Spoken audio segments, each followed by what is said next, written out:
Thanks for listening. I just wanted to take a minute and say what an incredible day we had this past Sunday for Easter Sunday. We had around 500 people join us, and best of all, we saw one person trust Christ as their Savior. We thank the Lord for that. It's what it's all about. Days like this just remind us why we do what we do. The resurrection, of course, is not just something that we celebrate once a year. It's something that should change our lives every day.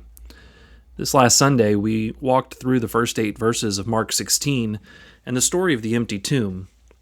The women showed up that morning, expecting to find a dead Jesus. Instead, they heard those words, "He is risen. He is not here." That message still speaks to us today.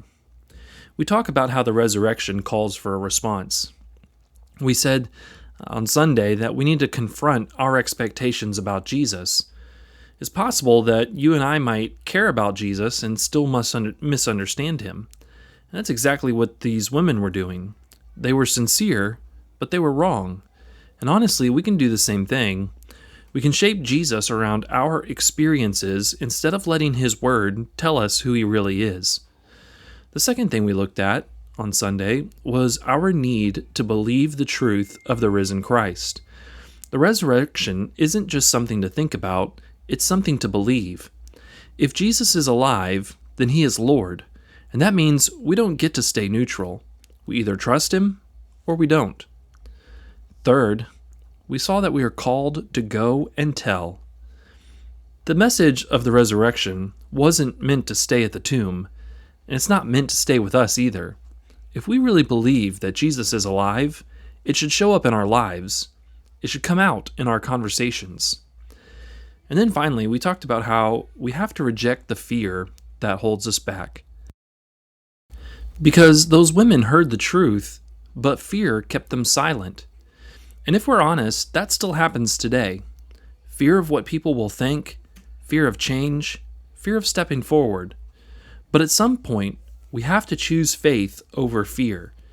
And really, that's the heart of the message. The resurrection is not just something to know, it's something that we respond to. So let me just ask you again. Have you responded to the resurrection of Jesus Christ?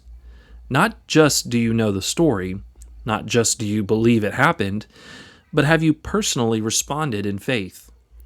If you haven't, you can do that today. Jesus died for your sin.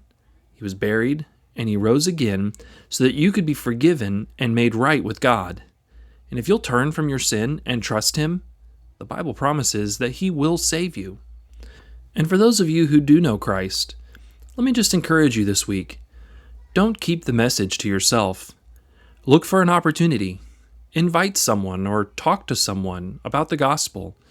Tell someone what Jesus has done for you. Thank you again for being a part of such a special Easter Sunday. Let's keep living in the truth that he is risen, and let's respond to that truth every single day.